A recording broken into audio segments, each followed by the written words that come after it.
Muy buenos días a todos. Es un placer para mí estar compartiendo esta charla con todos ustedes. Quiero agradecer a todo el comité por la invitación. En esta oportunidad vamos a estar hablando de la anticoncepción en la perimenopausia. Este es un tema apasionante y en esta oportunidad lo que vamos a intentar hacer es centrarnos en las pacientes. Para comenzar vamos a definir cuál es nuestra población. Según la Sociedad Internacional de Menopausia, si nos paramos sobre la última menstruación, todo el periodo previo a esa última menstruación se va a denominar transición hacia la menopausia, que se va a dividir en temprana o en tardía. En la transición temprana es cuando van a aparecer los síntomas característicos, por ejemplo la polimenorrea, mientras que en la tardía va a aparecer la oligomenorrea y los famosos síntomas vasomotores. El término perimenopausia es un término más amplio y va a abarcar hasta un año después de la última menstruación. ¿Y por qué las mujeres mayores de 40 años necesitan una consideración especial? Bueno, claramente durante la transición a la menopausia ocurren profundos cambios biológicos y psicológicos que hacen que el asesoramiento anticonceptivo a estas mujeres sea un desafío. Sabemos que la fertilidad se altera, sabemos que las mujeres de más de 35 años la fertilidad va a estar disminuida, no solamente en número y calidad de ovocitos, sino que pueden empezar a aparecer alteraciones cromosómicas. Y por otro lado también, por lo general, estas pacientes están acompañadas de compañeros sexuales también de mayor edad y también la frecuencia del coito cambia. Por otro lado, cuando se logra el embarazo, hay que tener en cuenta que puede haber riesgos tanto maternos como fetales. En cuanto a los riesgos fetales, podemos estar en mayor riesgo de abortos espontáneos, de alteraciones cromosómicas, de embarazos ectópicos, y por el otro lado, en cuanto a riesgos maternos, de que la paciente presente una hipertensión inducida por el embarazo, una preeclampsia, una placenta previa, diabetes gestacional, prematurez, entre otros. Y por otro lado, también tenemos que tener en cuenta que en este grupo etario también hay más riesgo de embarazos no intencionados, con el mayor riesgo de abortos provocados, que sabemos que son más frecuentes en ambos extremos de la edad reproductiva. Además, tenemos que tener en cuenta que en este grupo etario pueden empezar a aparecer los síntomas característicos, como por ejemplo las irregularidades menstruales, el sangrado menstrual abundante, los famosos sofocos, la disminución de la libido, la sequedad vaginal, la dispareunia, entre otros. Y por último, también tenemos que tener en cuenta que a mayor edad aumenta el riesgo de enfermedades prevalentes por edad. ¿A qué nos referimos? A mayor riesgo cardiovascular, hipertensión, tromboembolismo venoso, mayor riesgo de enfermedades metabólicas, de diabetes, de obesidad y, por otro lado, también mayor riesgo oncológico. Y me refiero en este caso, por ejemplo, al cáncer de mama. También tenemos que desmistificar algunos mitos urbanos que son muy frecuentes. Por un lado, que las mujeres de más de 40 años no se embarazan y por el otro lado, que los anticonceptivos hormonales combinados son peligrosos en las mujeres de más de 40 años, por lo tanto que no se pueden tomar. En esta etapa tenemos que tener en cuenta que vamos a tener varios desafíos. Por un lado, es brindar información para proteger eficazmente contra los embarazos no intencionados y por el otro lado, maximizar los beneficios y minimizar los riesgos de los métodos anticonceptivos. Debemos partir de algunos conceptos que tenemos que tener en cuenta. El primero es que no existe contraindicación absoluta de ningún método anticonceptivo solamente por edad. Si chequeamos qué nos dicen los criterios de elegibilidad, fíjense que ni los criterios de la OMS, ni los de United Kingdom, ni los del CDC nos van a hablar de que haya contraindicaciones por edad para ningún método anticonceptivo. El siguiente concepto que tenemos que tener en cuenta es que todos los anticonceptivos están cubiertos por el plan médico obligatorio, según la ley dispuesta en el Ministerio de Salud en diciembre del 2019. Por otro lado, que no hay métodos anticonceptivos malos para las pacientes, sino que tal vez haya pacientes que están mal seleccionadas para algún método anticonceptivo. ¿Y a qué me refiero con esto? Es que hay pacientes que pueden ser hipertensas, que tengan obesidad, que tengan trombofilias, que tengan migrañas con aura, que sean tabaquistas, que tengan diabetes de larga data o dislipemias, que van a ser mayor o menor atractivas para ciertos métodos anticonceptivos. Y por último, también tenemos que tener en cuenta las características especiales de los métodos anticonceptivos. Por lo tanto, en nuestro consultorio de planificación familiar, estos son los posibles escenarios a los que nos podemos encontrar en las mujeres de más de 40 años. Por un lado, mujeres que no tengan contraindicaciones para métodos anticonceptivos y que consulten porque deseen un método anticonceptivo. Ese sería nuestro primer escenario. El siguiente escenario podría ser una mujer que no tenga contraindicaciones y que ya esté utilizando un método anticonceptivo, si es necesario modificarlo o no modificarlo una vez que supera los 40 años. Por otro lado, son las situaciones especiales. El tercer escenario sería una mujer, por ejemplo, que tenga contraindicaciones para cierto método anticonceptivo. El siguiente escenario son las mujeres que tienen síntomas de la transición menopáusica y por último abordaremos el último escenario, que es lo que sucede con la anticoncepción de emergencia en las pacientes de más de 40 años. Y para comenzar a hablar de los beneficios no contraceptivos y de los riesgos de los métodos, nos vamos a meter primero en el universo de los métodos anticonceptivos de corta duración. Tenemos que tener en cuenta que los métodos naturales son solo para mujeres con ciclos regulares, por lo tanto no están recomendados en esta etapa de la vida. ¿Y por qué? Porque básicamente son mujeres que tienen irregularidades del ciclo menstrual y tienen mayor frecuencia de ciclos anovulatorios. El preservativo es un excelente método, es el único que previene enfermedades de transmisión sexual, pero tenemos que tener en cuenta que en esta altura de la vida puede haber negativa al uso por parte del varón y tener en cuenta los posibles problemas sexuales masculinos que podrían llegar a aparecer. Por otro lado, con el tema de los progestágenos solos por cualquiera de sus vías, ya sea oral, inyectable o implante, tenemos que tener en cuenta que tienen una gran seguridad cardiovascular, con poco o nulo efecto metabólico. Se pueden utilizar incluso en mujeres que tienen contraindicación para la utilización de estrógenos, pero tenemos que tener en cuenta que si bien pueden reducir la cantidad de sangrado menstrual, pueden generar mal control del ciclo menstrual. Y por último, con respecto a la anticoncepción hormonal combinada, va a tener un montón de beneficios en este grupo etario. Por un lado, va a disminuir la cantidad de sangrado menstrual, disminuir la dismenorrea, va a disminuir los sofocos que podrían llegar a aparecer en este grupo etario, va a prevenir la anemia ferropénica, va a otorgar beneficios con respecto a la reducción del ciclo, a la regulación del ciclo menstrual y va a tener un beneficio en la reducción del riesgo oncológico. ¿Y a qué riesgo me refiero? Al cáncer de ovario, cáncer de endometrio y cáncer de colon. Y por otro lado, también va a tener una prevención de la pérdida de la masa ósea. Como contras o como riesgos a tener en cuenta, debemos tener en cuenta el riesgo cardiovascular y el riesgo oncológico. Con respecto al anillo vaginal, tenemos que tener en cuenta que tiene menos exposición sistémica, menos efectos metabólicos y altísima eficacia anticonceptiva. Y con respecto a los parches, debemos recordar que son los que evitan el primer paso hepático, mantienen niveles hormonales constantes y que son muy cómodos para las pacientes. ¿Qué pasa con respecto al universo de los LARCs?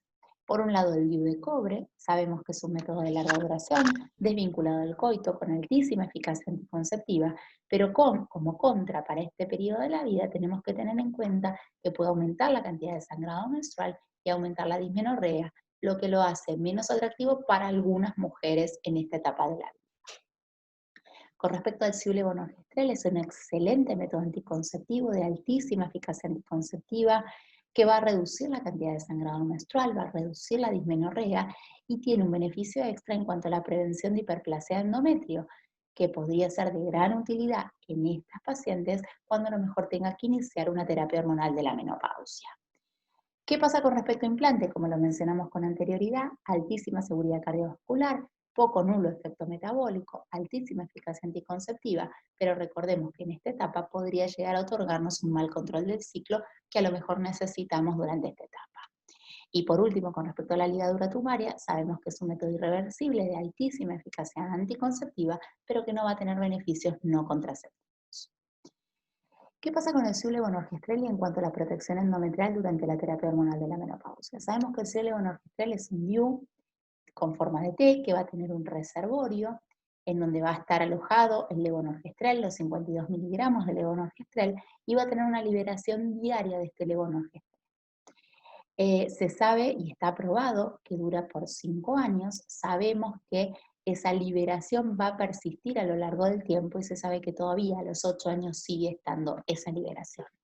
Pero ¿qué pasa en cuanto a la protección endometrial durante la terapia hormonal de la menopausia? FDA lo aprobó como terapia de reemplazo hormonal de la menopausia por 4 años, mientras que los criterios de URCA lo recomiendan durante 5 años o más para este fin. Y ahora bien, nos vamos a meter ya de lleno en responder a nuestro consultorio de planificación familiar. Entonces planteamos que el primer caso, el primer escenario, sería una paciente que necesite cambiar el método anticonceptivo porque está usando por ahí preservativo de manera inconstante. Entonces, si esta paciente no tiene contraindicaciones y desea utilizar un método anticonceptivo en una mujer de más de 40 años, recordemos que podemos asesorarla para utilizar cualquier método anticonceptivo, excepto que tenga contraindicaciones. En este caso, no tiene contraindicaciones, por lo tanto, la paciente puede elegir qué método anticonceptivo utilizar. En el escenario número 2 o número 3, es una paciente que ya viene utilizando algún método anticonceptivo hormonal, a lo mejor hormonal combinado. ¿Es necesario modificarle ese método anticonceptivo o no? Claramente, si no tiene contraindicaciones, no es necesario modificar el método anticonceptivo. Excepto que la paciente, por ejemplo, nos cuente que ahora durante la pandemia estaba muy estresada y, por ejemplo, comenzó a fumar. En ese caso sí aparecería una contraindicación para la utilización de anticoncepción hormonal combinada, por lo tanto, en ese caso sí sugeriríamos modificar el método anticonceptivo.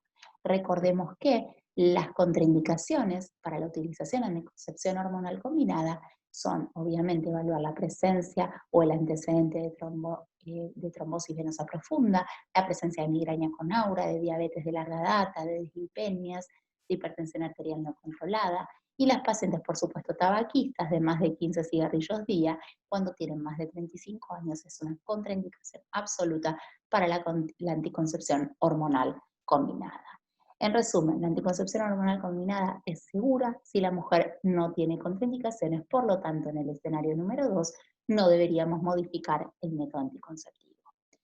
¿Qué pasa con los distintos tipos de estrógenos que disponemos? Disponemos de estinilestradiol, que sabemos que es un estrógeno sintético, que tiene mayores efectos sistémicos, que estimula más la síntesis de proteínas hepáticas, y por el otro lado tenemos el estradiol, que es un estrógeno natural con menores efectos sistémicos y parecería tener menos efectos sobre los marcadores de la fibrinolisis, sobre los lípidos, en comparación con el etinilestradiol. Pero se desconoce si este tipo de estrógeno sería más seguro que los comúnmente utilizados con el etinilestradiol, y si tienen menos riesgo de tromboembolismo venoso.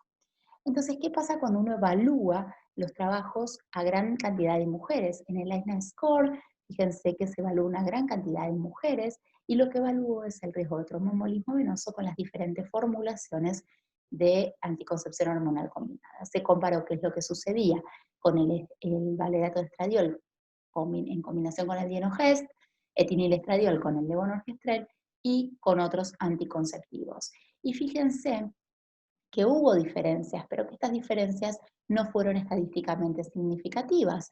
Por lo tanto, se debe evitar la prescripción selectiva en mujeres con mayor riesgo cardiovascular, ya que todavía los estudios no muestran que sean más seguros para este tipo de mujeres. ¿Qué pasa ahora sí en el escenario número 4, que era esa mujer que empezaba a tener síntomas de la transición de la menopausia?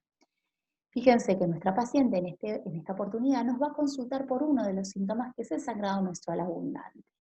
Fíjense que nuestra paciente no tiene ninguna contraindicación para recibir ningún anticonceptivo hormonal combinado y ya empezó a tener sofocos leves. ¿Qué le vamos a sugerir a nuestra paciente? Entonces, ¿qué pasa con respecto a los progestágenos solos? Recuerden que sí va a tener una reducción, un beneficio en la reducción del sangrado menstrual, pero que por lo general no van a tener reducción o beneficios en reducción de los sofocos. Y por el otro lado, recordemos que no tenían un buen control del ciclo. ¿Qué pasa con respecto al ciulevonorgestrel? Podría ser una excelente alternativa, ya que el ciulevonorgestrel tiene un beneficio fundamental en la reducción de la cantidad del sangrado menstrual. Fíjense que cuando uno lo coloca, reducen drásticamente la pérdida de sangrado menstrual. Y fíjense que hay una reducción del 97% de sangrado menstrual al año de la colocación. En esta paciente, recordemos que además del sangrado menstrual abundante, tenía algunos sofocos leves. Por lo tanto, una alternativa podría ser la utilización del levonorgestrel y eventualmente en algún momento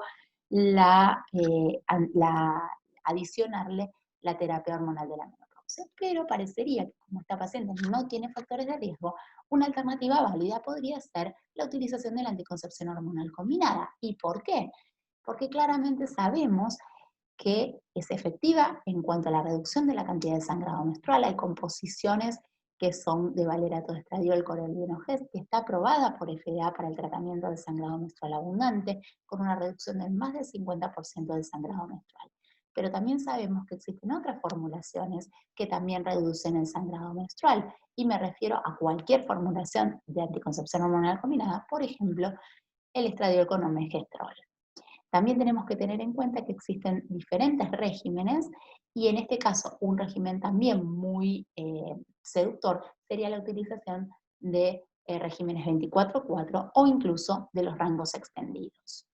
¿Qué pasaría si también necesito realizar un control de los ciclos menstruales irregulares? En ese caso, una excelente alternativa sería la utilización de etinilestradiol de 30 microgramos, sería más recomendado que etinilestradiol de 20. ¿Qué pasa con respecto a los síntomas vasomotores? Dijimos que nuestra paciente tenía algunos sofocos, por lo tanto sabemos que la anticoncepción hormonal combinada podría beneficiar en cuanto a este síntoma, pero también sabemos que los síntomas de los sofocos podrían aparecer en el intervalo libre de hormonas. Y entonces también nos podemos valer de los regímenes de 24/4 o de los rangos extendidos o de la utilización de estrógenos en el intervalo libre de hormonas. ¿Y qué pasa con respecto a la densidad mineral ósea y anticoncepción hormonal combinada? Sabemos que la densidad mineral ósea disminuye 1% cada año después de los 40 años y que la anticoncepción hormonal combinada va a mantener esa densidad mineral ósea. Lo que no tenemos hasta el momento son estudios que demuestren la reducción de riesgo de fractura con anticoncepción hormonal combinada. ¿Qué sucede cuando uno compara anticoncepción hormonal combinada y terapia hormonal de la menopausia?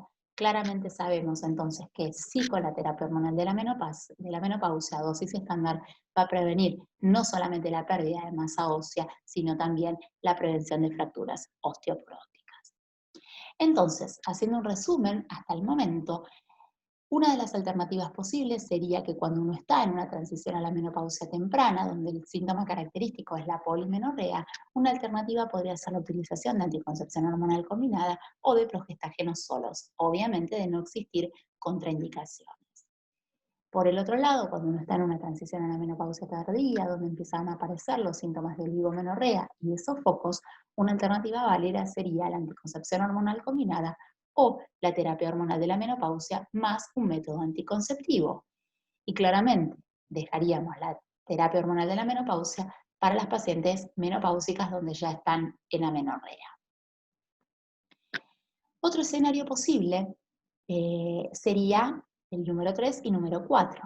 Por ejemplo, mujeres que tengan síntomas característicos, por ejemplo, en esta paciente que tiene sofocos moderados y, por ejemplo, que tenga alguna contraindicación para la utilización de anticoncepción hormonal combinada.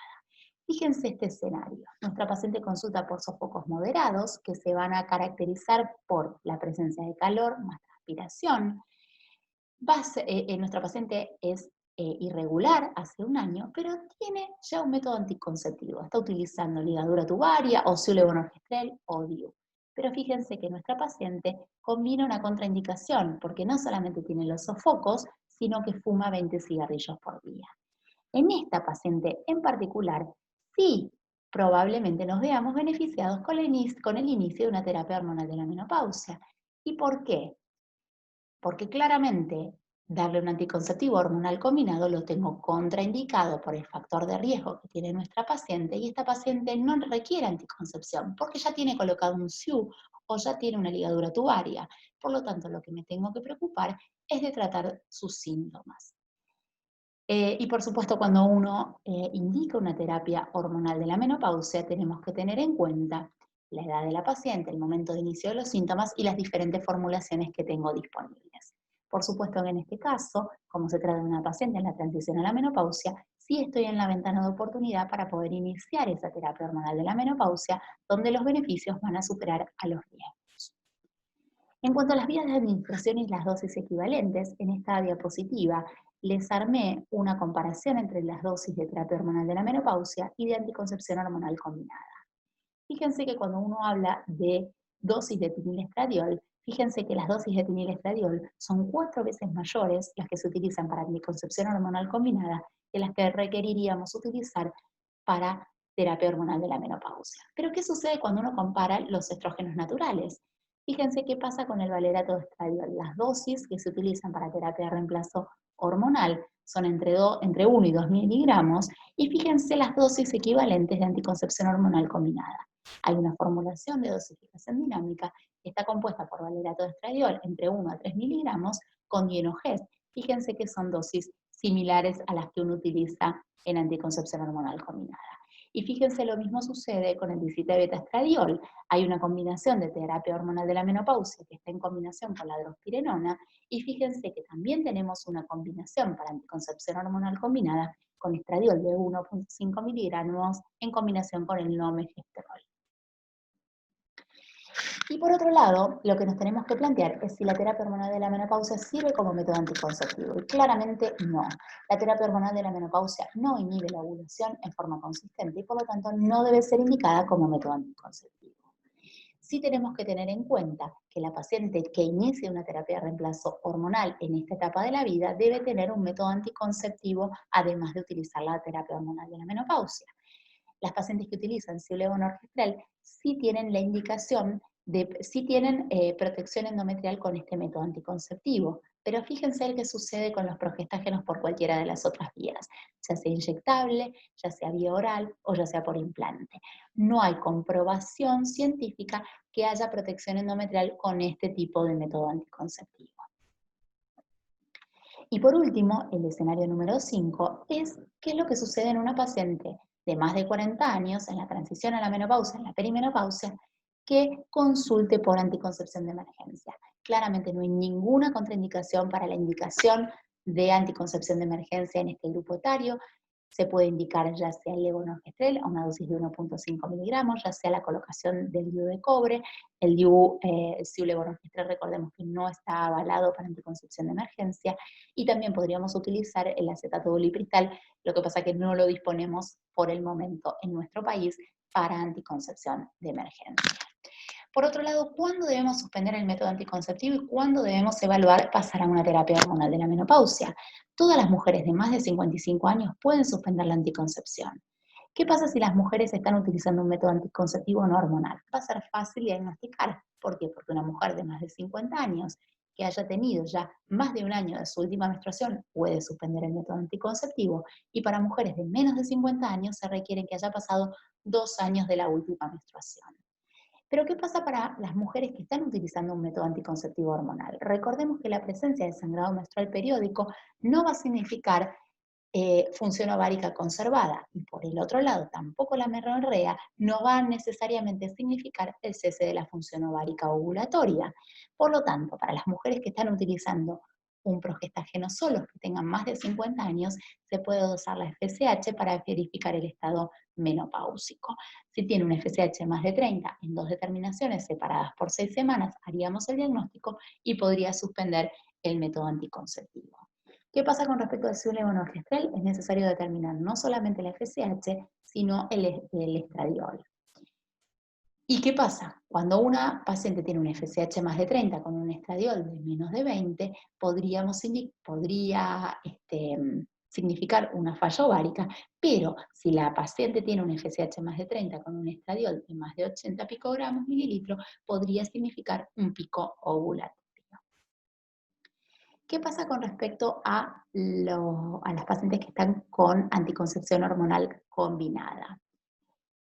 Una de las alternativas sería dejar la formulación hormonal y evaluar la menorrea, pero requeriría por lo menos 3 meses usando un método anticonceptivo de respaldo. Por lo tanto, no sería lo más indicado, ni lo más cómodo, por supuesto. Por lo tanto, otra alternativa sería determinar un laboratorio con 2 determinaciones de FSH por arriba de 30, medidos con 6 a 8 semanas de diferencia, y por lo general la FSH se determina el día séptimo del intervalo libre de hormonas de la anticoncepción hormonal combinada.